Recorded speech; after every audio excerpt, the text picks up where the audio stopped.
ವಿಮಾನ ದೇಗುಲಲ್ಲಿ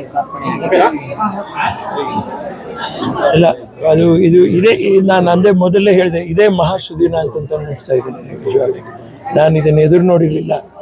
ಜನಗಳ ಅಮ್ಮನ ಮೇಲೆ ಇಟ್ಟಿರುವಂಥ ಪ್ರೀತಿ, ಆಮೇಲೆ ಕಲಾವಿದರು ಪ್ರೀತಿಯಿಂದ ಒಂದು ಇದನ್ನು ಈ ಯಶಸ್ಸು ಮಾಡಿಕೊಟ್ರು. ಆಮೇಲೆ ಆದಿಚುಂಚನಗಿರಿ ಮಠದ ಶ್ರೀಗಳು ಪ್ರೀತಿಯಿಂದ, ಬಸವನದೇವರ ಮಠದ ಶ್ರೀಗಳು, ಧಾರವಾಡದಿಂದ ಬಂದರು, ದಾವಣಗೆರೆಯಿಂದ ಬಂದರು ಶ್ರೀಗಳು, ಪಾಪ KH ಮುನಿಯಪ್ಪನವರು ಎಷ್ಟು ಗೌರವವಾಗಿ ಯೋಚನೆ ಮಾಡಿ ದೀರ್ಘವಾಗಿ ನಿಧಾನವಾಗಿ ಮಾತಾಡಿಸಿ ಉತ್ತರ ಕೊಟ್ಟರು. ನಮ್ಮ ಸರ್ಕಾರ ನಿಮ್ಮ ಜೊತೆಲೇ ಇರತ್ತಪ್ಪ, ಯಾವತ್ತೂ ಮನೆ ಬಾಗಿಲು ತೆಗೆದು, ಆದರೆ ಅವ್ರು ಹೇಳಿದಾಗ ಯಾವತ್ತೂ ಆ ಮನೆ ಬಾಗಿಲು ತೆಗೆದೇ ಇತ್ತು. ಉಪಮುಖ್ಯಮಂತ್ರಿಗಳು ಪಾಪ ಬರಬೇಕಾಗಿತ್ತು, ಸಮಾವೇಶ ದಶೆಯಿಂದ ಪಾಪ ಅವ್ರು ಬರಲಿಲ್ಲ. ಆದರೆ ಅವರ ಒಂದು ಬೆಂಬಲ, ಅವರ ಒಂದು ವಿಶ್ವಾಸ, ಪ್ರೀತಿ ಜೊತೆಲಿದ್ದಾರೆ. ಎಲ್ಲದಕ್ಕಿಂತ ಹೆಚ್ಚಾಗಿ ಮತ್ತೆ ಮತ್ತೆ ನಾನು ಮುಖಸ್ತುತಿಗೆ ಮಾತಾಡ್ತಾ ಇದ್ದೀನಿ ಅಂತ ತಿಳ್ಕೊಂಬೇಡಿ.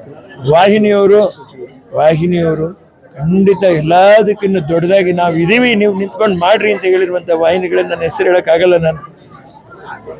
ಮೂರ್ತಿ ಚಿಕ್ಕದಾದ್ರೂ ಕೀರ್ತಿ ದೊಡ್ಡದು ನಿಮ್ದು ಮಾತ್ರ ಕಣಪ್ಪ, ಕಾಣೋದಿಲ್ಲ.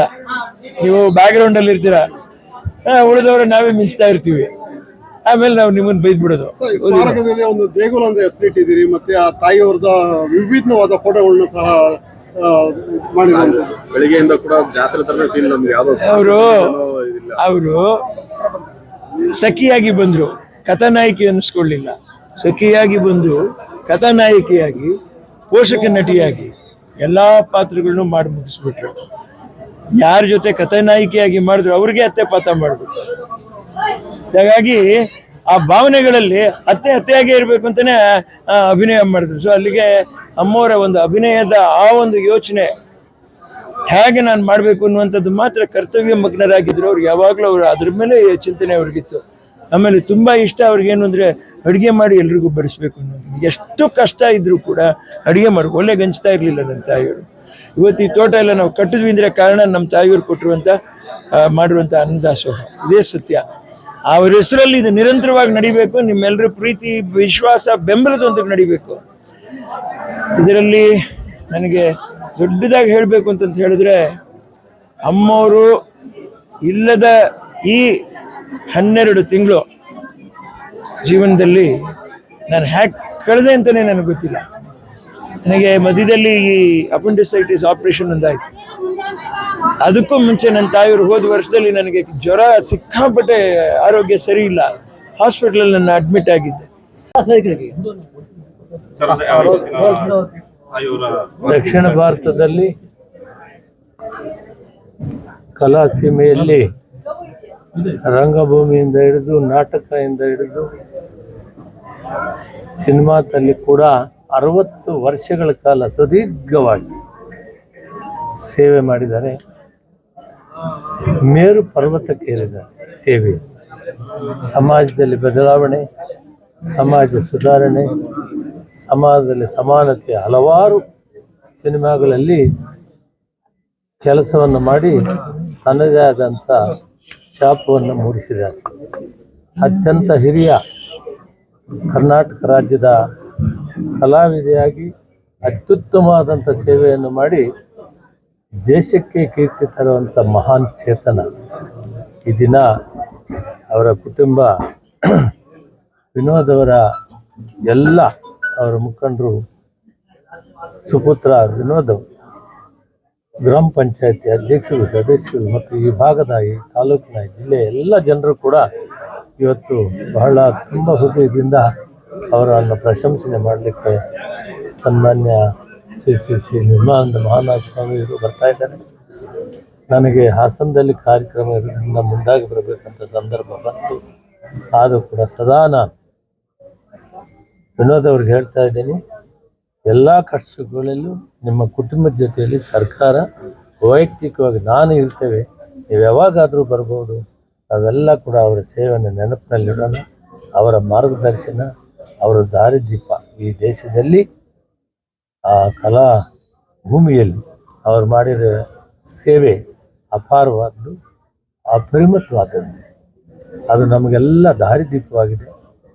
ಅವರ ಆತ್ಮಕ್ಕೆ ಚಿರ ಶಾಂತಿಯನ್ನು ಕೊಡೋಣ ಮತ್ತು ಅವರ ಮಾರ್ಗದರ್ಶನದಲ್ಲಿ ಸಮಾಜ ನಡೀಲಿ ಅಂಥೇಳಿ ಈ ಸಂದರ್ಭದಲ್ಲಿ ವಿಶೇಷವಾಗಿ ದೇಗುಲದ ರೂಪದಲ್ಲಿ ಆ ತಾಯಿಯ ಸ್ಮರಣಾರ್ಥಕವಾಗಿ ಮಾಡಿರುವಂಥ ವಿನೋದವರಿಗೂ ಅದಕ್ಕಾಗಿ ಕಷ್ಟಪಟ್ಟಿರೋ ಎಲ್ರಿಗೂ ಕೂಡ ನಾನು ಧನ್ಯವಾದಗಳನ್ನು ತಿಳಿಸ್ತಾ ಭಗವಂತ ಆ ತಾಯಿ ಆಶೀರ್ವಾದ ಎಲ್ರಿಗೂ ಇರಲಿ ಅಂತ ಹೇಳ್ತಾರೆ. ದೇವರು ಇವರೆಲ್ಲರೂ ಕೂಡ ಆರೋಗ್ಯ ಭಾಗ್ಯವನ್ನು ಕೊಡಲಿ, ಒಳ್ಳೆ ಕೆಲಸವನ್ನು ಮಾಡಿದ್ದಾರೆ ಅಂತೇಳಿ ನಾನು ಹಾರೈಸುತ್ತೇನೆ. 6-7 ದಶಕಗಳ ಕಾಲ ಕಲಾಕ್ಷೇತ್ರದಲ್ಲಿ ನಮ್ಮ ಕಲೆಯ ಮುಖಾಂತರ ಜನಗಳ ಮನಸ್ಸಿಗೆ ಶಾಂತಿಯನ್ನು ಸಂಸ್ಕೃತಿ ಕಲಾ ಪ್ರಪಂಚದಲ್ಲಿದ್ದು ಸುಸಂಸ್ಕೃತವಾಗಿ ಯಾವ ರೀತಿ ನಮ್ಮ ಕಲೆಯ ಮುಖಾಂತರ ಅಭಿನಯದ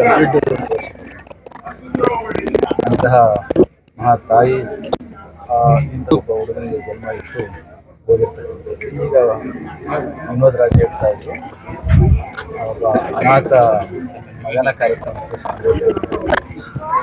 ಸಮಸ್ತ 7 ಕೋಟಿ ಕನ್ನಡಿಗರ ಇರ್ತಕ್ಕಂಥ ಈ ಸಂದರ್ಭದಲ್ಲಿ ಅವರು ಅನಾಥರಾಗಿ ಅವರ ಅನಾಥ ಆ ತಾಯಿ ತನ್ನ ಕಲೆಯ ಮುಖಾಂತರ ಕೋಟ್ಯಾಂತರ ಅಭಿಮಾನಿಗಳನ್ನು ತನ್ನವರನ್ನಾಗಿಸಿಕೊಂಡು ಅಂತ ಎಲ್ಲ ಕಲಾಭಿಮಾನಿಗಳನ್ನು ತಾಯಿ ಮಗನಾಗಿ ಒಂದು ದೇವಸ್ಥಾನವನ್ನು ಅವರು ಕಟ್ಟಿಕೊಂಡಿದ್ದಾರೆ. ಆ ತಾಯಿ ಇಡೀ ನಮ್ಮ ಕನ್ನಡ ನಾಡಿಗೆ ತಾಯಿಯಾಗಿದೆ. ಅಂತಹ ತಾಯಿಯ ಹೆಸರಿನ ದೇವಸ್ಥಾನ ಇಂದು ಉದ್ಘಾಟಿಸಿ ಅವರು ಕಲಾ ಪ್ರಪಂಚದಲ್ಲಿ ಮಾಡಿದಂಥ ಸಾಧನೆಯನ್ನು ಕೂಡ ಸೌಭಾಗ್ಯ. ಆಚಾರ್ಯ ದೇವೋಭವ, ಮಾತೃದೇವ, ಪಿತೃದೇವೋಭವ ಏನೋ ಹೇಳ್ತಾರೆ, ಆದರೆ ಎಲ್ಲ ದೇವೋಭವ ಅಂತ ಹೇಳೋದಕ್ಕೆ ಮುಂಚೆ ಮಾತೃದೇವೋಭವ ಬಹಳ ಮುಖ್ಯವಾಗಿರ್ತದೆ. ಅದೊಂಥರ ಅಧಿಷ್ಠಾನ ಆಗಿತ್ತು. ತಂದೆಯನ್ನು ತೋರಿಸಿಕೊಟ್ಟಂಥವಳು ತಾಯಿ, ಜಗತ್ತನ್ನು ತೋರಿಸಿದವರು ತಾಯಿ, ಗುರುವನ್ನು ತೋರಿಸಿದವರು ತಾಯಿ. ಹಾಗಾಗಿ ತಾಯಿಯ ಆಧ್ಯಾತ್ಮಿಕ ರಂಗದಲ್ಲಿ ಒಬ್ಬ ಶಿಷ್ಯನಿಗೆ ಗುರು ಎಷ್ಟು ಮುಖ್ಯವೋ ಪ್ರಪಂಚದ ಮಾತೃಸ್ಥಾನ ಬಹು ಮುಖ್ಯವಾಗಿದೆ. ಆ ತಾಯಿ ಕೇವಲ ತಾಯಿ ಆದದ್ದಷ್ಟೇ ಅಲ್ಲ, ಮಾತೃಸ್ಥಾನದ ಮಹತ್ತನ್ನು ಹರಿದಂತಹ ಮಹಾತಾಯಿ. ಶ್ರೀ ಕ್ಷೇತ್ರ ರಾಜಸಿಂಹ ಮಹಾಸಂಸ್ಥಾನ ಮಠದ ಹಲವಾರು ಕಾರ್ಯಕ್ರಮಗಳಿಗೆ ಒಳಬಂದು ನಮ್ಮ ಪೂಜ್ಯ ಗಂಗಾಧರ ಮಹಾಸ್ವಾಮಿಯವರ ಕಾಲದಲ್ಲಿ ಶ್ರೀಮಠಕ್ಕೆ ಪ್ರೀತಿಯಿಂದ ಅಂತಹ ತಾಯಿ ಕಟ್ಟಿಸಿರ್ತಕ್ಕಂಥ ಮಗ ಕಟ್ಟಿಸಿರ್ತಕ್ಕಂಥ ಈ ದೇಗುಲವನ್ನು ಬಹಳ ಸಂತೋಷ ಆಗಿದೆ. ಈ ಸೋಲ್ದೇವನಹಳ್ಳಿಯ ನಮ್ಮ ಭಕ್ತರು ಬಹಳಷ್ಟು ಜನ ಇದ್ದಾರೆ. ಇಂತಹ ಭಾಗಕ್ಕೆ ಸುಮಾರು 2 ದಶಕಗಳ ಹಿಂದೆ ಬಂದು ಸಾಕಷ್ಟು ಸೇವಾ ಪ್ರಕಲ್ಪಗಳನ್ನು ಪ್ರಾರಂಭ ಮಾಡಿ ಗ್ರಾಮೀಣ ಪ್ರದೇಶಗಳವರೆಗೆ ಯಾವ ರೀತಿ ಸೇವೆಯನ್ನು ಮಾಡಬೇಕು ಅಂತ ಮಾಡಿ ಹಲವಾರು ಆದರ್ಶಪ್ರಾಯವಾಗಿ ಬದುಕಿದಂತಹ ತಾಯಿಗೆ ಆತ್ಮಕ್ಕೆ ಶಾಂತಿಯನ್ನು ಕೂಡ ನಾವು ಕೋರ್ತೇವೆ. ಮತ್ತು ದೇಗುಲ ನಿರ್ಮಾಣ ಮಾಡಿದಂಥ ವಿನೋದ್ ರಾಜ್ ಕೂಡ ಶ್ರೀ ಕ್ಷೇತ್ರದ ಹೆಸರುಗಳನ್ನು ಹೇಳ್ತೇವೆ. ಜೊತೆಯಲ್ಲಿ ಇವತ್ತು ವಿನೋದ್ ರಾಜ್ ದಾಂಪತ್ಯ ಜೀವನಕ್ಕೆ ಕಾಲಿಟ್ಟು 25 ವರ್ಷಗಳಾಯಿತು. ಸುವರ್ಣ ಸಂಭ್ರಮವನ್ನು ಆಚರಿಸ್ತಾರೆ. ಈ ಕಾರ್ಯಕ್ರಮದಲ್ಲಿ ತಾಯಿಯ ದೇಗುಲವನ್ನು ಕೂಡ ಉದ್ಘಾಟನೆ ಮಾಡಿದ್ದು ಸಂತೋಷ. ಪ್ರಕೃತಿ ಅದೆಲ್ಲ ಪಾಠಶಾಲೆ ತಾಯಿಯ ಮೊದಲ ತಾಯಿ ಯಾವ ರೀತಿಯಲ್ಲಿ ಪ್ರಾರಂಭದಲ್ಲಿ ಸಂಸ್ಕಾರವನ್ನು ಕಲಿಸ್ತಾರೆ, ಅದಕ್ಕೆ ಪೂರಕವಾಗಿ ಮಕ್ಕಳು ಕೂಡ ಬೆಳೀತಾ ಹೋಗ್ತಾರೆ. ನಮಗೆ ಗೊತ್ತಲ್ಲ, ಪಾಂಡವರಿಗೂ ಕೌರವರಿಗೂ ಇದ್ದಂಥ ವ್ಯತ್ಯಾಸ ಏನು, ಎಲ್ಲವೂ ಒಂದೇ ಆಗಿದೆ. ವ್ಯತ್ಯಾಸ ಇರುವುದು ಮಾತ್ರ ತಾಯಿ ಕಣ್ಣಿಗೆ ಬೆಟ್ಟ ಕೆತ್ತಿಕೊಳ್ಳೋದು ಮಕ್ಕಳನ್ನ ಸಾಕಿದ್ದು ತಾಯಂದಿರ ಪಾತ್ರ ಜಗತ್ತಿನಲ್ಲಿ